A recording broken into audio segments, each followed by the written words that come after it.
Hallo, schön, dass ihr wieder dabei seid. Heute möchte ich euch zum Klettersteig Poppenberg mitnehmen.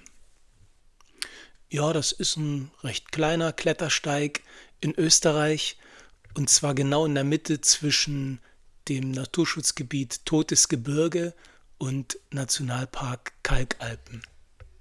Vom Parkplatz aus geht's in südlicher Richtung an diesen grünen Versorgungshäuschen vorbei und nach ein paar Schritten geht's rechts hoch zum Zustieg.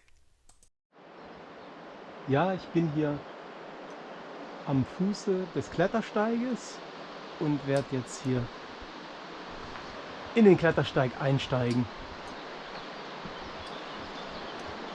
Mal gucken, wie sich das so macht. Es hat ja ziemlich geregnet.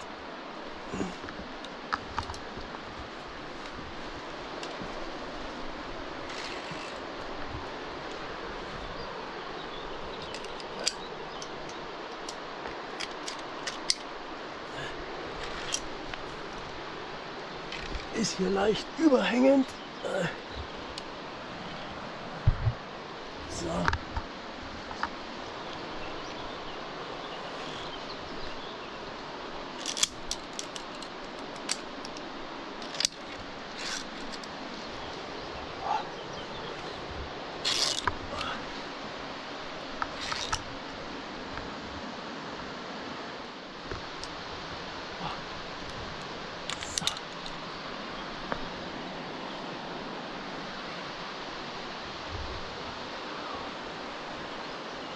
Da unten ist die Steier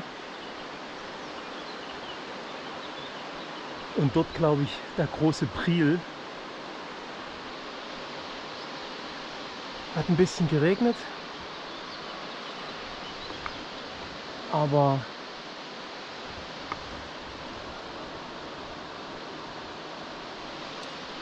ich denke mal, hier ist es recht trocken.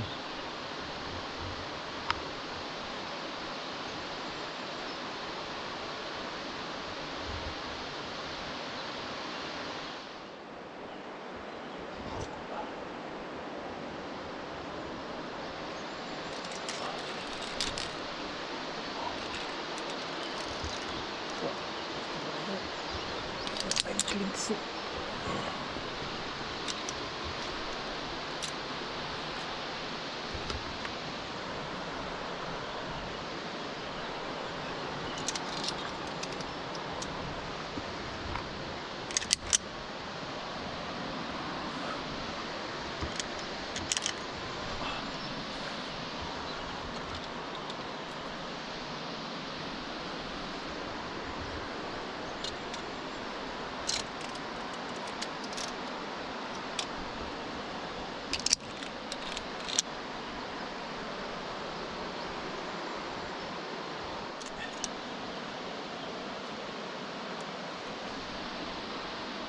Also zum Fotos machen geht das hier gar nicht.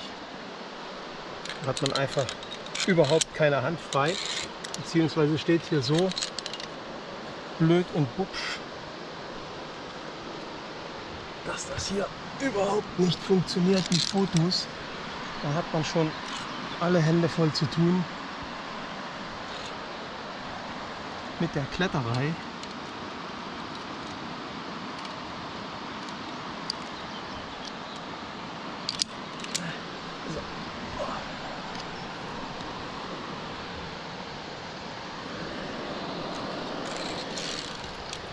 Ja, falls ihr euch wundert, warum das die ganze Zeit rauscht, also das sind keine Windgeräusche, sondern das ist da unten das Flüsschen Steyr, was sich da durch so ein enges Tal zwängt und da durch Kaskaden und kleine Wasserfälle fließt und das macht dieses permanente Rauschen.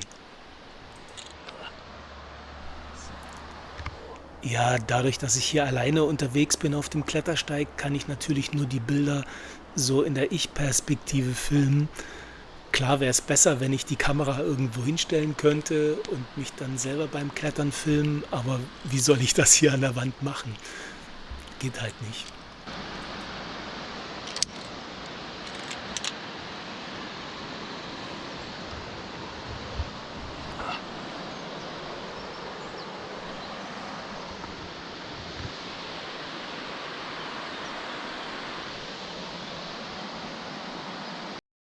So, ich kletter immer höher.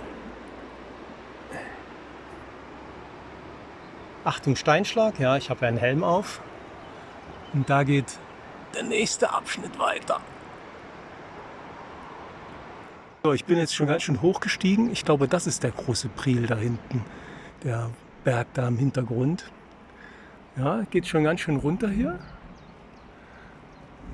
Und da geht's weiter. Da hinten sieht man die dritte. Ich hoffe mal. Hier ist so eine Querpassage.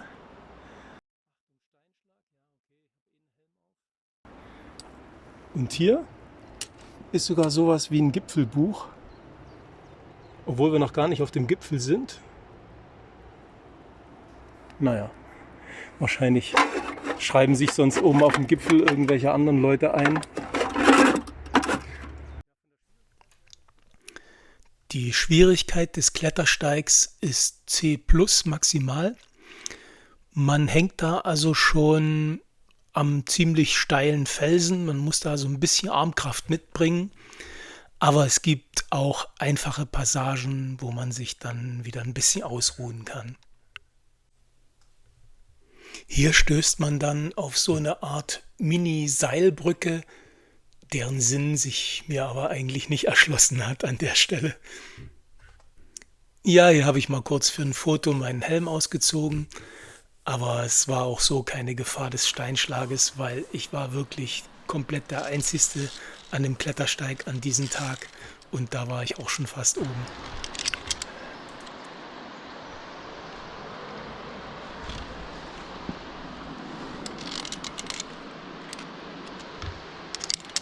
Gut, mit den Expressen, das ist zwar nicht optimal, wahrscheinlich werde ich mir noch einen Klettersteiggurt kaufen, der extra für Klettersteige ist. Dann ist das natürlich besser. Hier, das war wieder verwurstelt.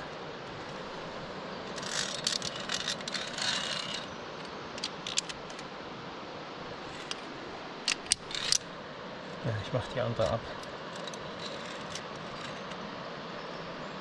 Das macht mir Ärger mit der Expresse zusätzlich. Ja, weg damit.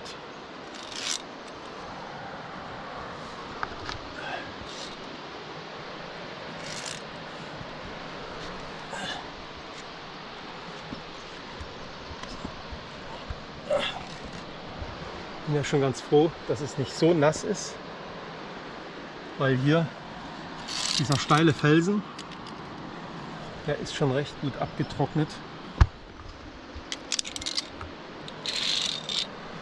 So. Ja, der große Vorteil des Poppenberg-Klettersteiges ist, der ist eben ratzifatz erreichbar. Ne? Man fährt da mit dem Auto fast bis ran, geht da 100 Meter und kann da sofort Klettern beginnen. Im Gegensatz zu diesen Gipfelklettersteigen auf dem großen Priel, wo man erstmal einen Tag Wanderung hat, um da überhaupt am Klettersteig anzukommen. Und deswegen denke ich, dass er eigentlich für Anfänger auch ganz gut geeignet ist, weil er eben nicht so in schwindelerregender Höhe ist und man da jetzt keine Höhenangst entwickelt jetzt und zum Klettern eben doch eine gewisse Schwierigkeit trotzdem bietet. So.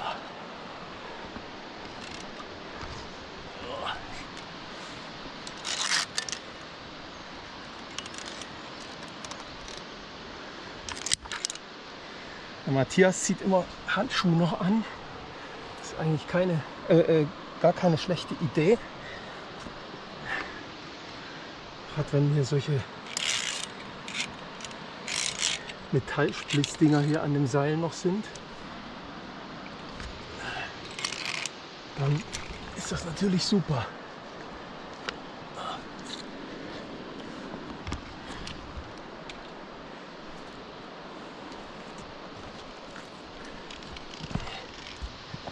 So.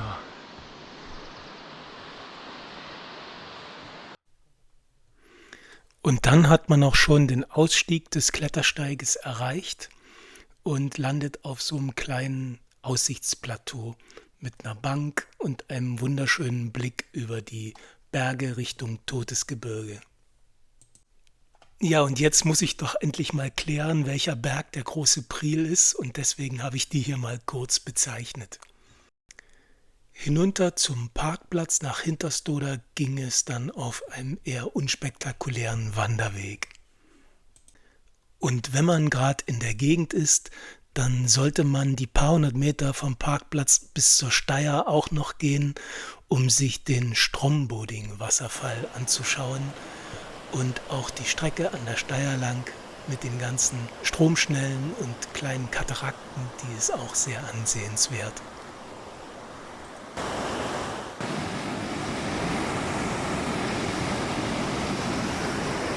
Das war's erstmal. Ich hoffe, ich konnte euch ein bisschen unterhalten und hoffe, wir sehen uns bald wieder hier auf diesem Kanal. Tschüss.